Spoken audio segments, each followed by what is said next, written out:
I never thought I'd meet someone like that.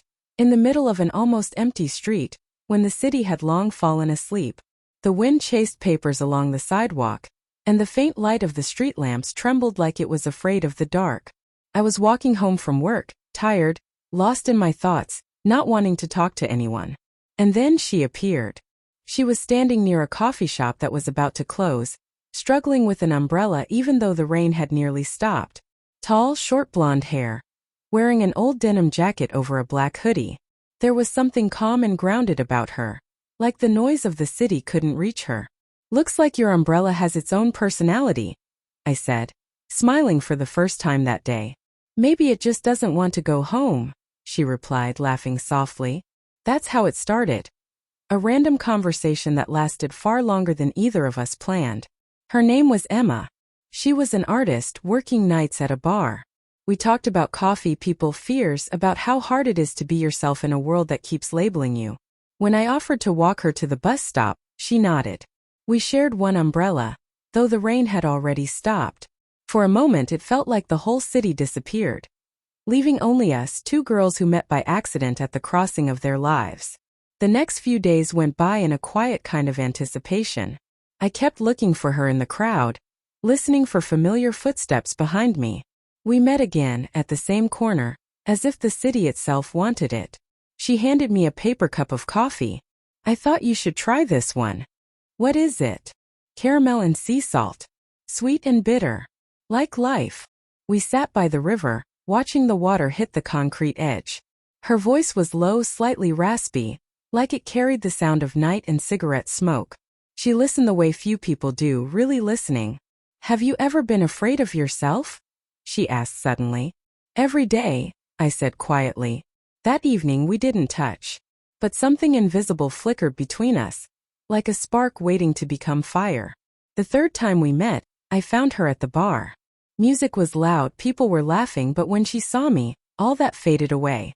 She stepped out from behind the counter and simply hugged me. No questions, no explanations. And in that silence everything made sense. Outside the air was cold, sharp. "Why did you come?" she asked. "Because I couldn't stay away." Emma looked at me, and I saw in her eyes the same fear that lived in mine, the need to be close and the terror of it. She took a step forward, her hand brushed mine, and my heartbeat stopped.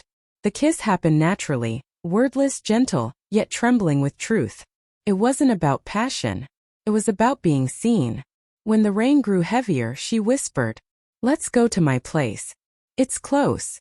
We walked quietly through the wet streets. Her apartment smelled like paint and coffee. Canvases leaned against every wall, half-finished faces staring back at us. "Don't judge," she smiled. "It's more of a studio than a home." We lay down on the bed, fully dressed, covered with an old blanket. The city light brushed her face, soft and golden. "You know," she said, her voice barely above a whisper, "I used to think people like us weren't meant to be happy. That happiness belongs to those who fit in. Do you still believe that?" I asked. "Not right now." She turned toward me and pulled me closer, carefully, as if she was afraid I'd break. We lay like that, listening to the rain outside, breathing in sync. We talked about life, about trust, about how hard it is to stop running from yourself.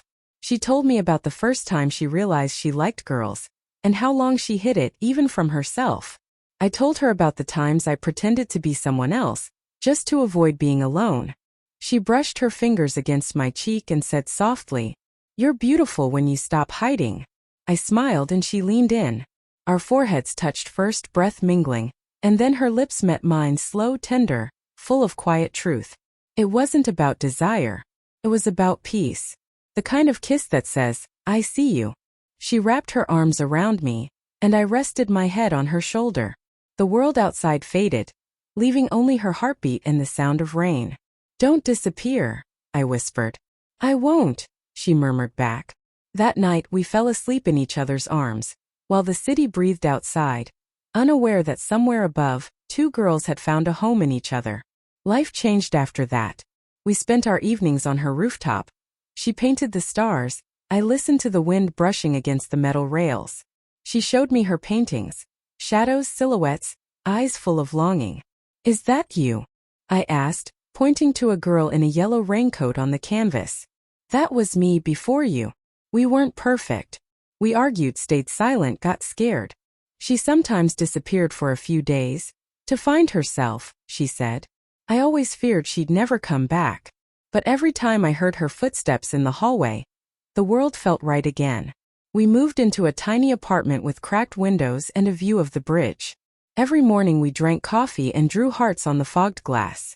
One day she brought home a new painting, the roof, the stars, and two women standing side by side, their silhouettes touching. It's us, she said. About finding home. Not in walls but in someone's arms.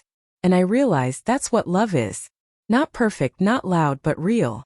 With silence, rain, laughter, and warmth that stays even when everything else falls apart. Sometimes I still think about that first night. About the girl under the flickering streetlight, laughing at a stubborn umbrella. If someone had told me she'd change my life, I wouldn't have believed it. But now, sitting next to her on the rooftop, I know miracles aren't always loud. Sometimes they arrive quietly, in the form of a girl who just didn't want to walk home alone. And if love means not being afraid to be yourself next to someone else, then maybe that's exactly what we found.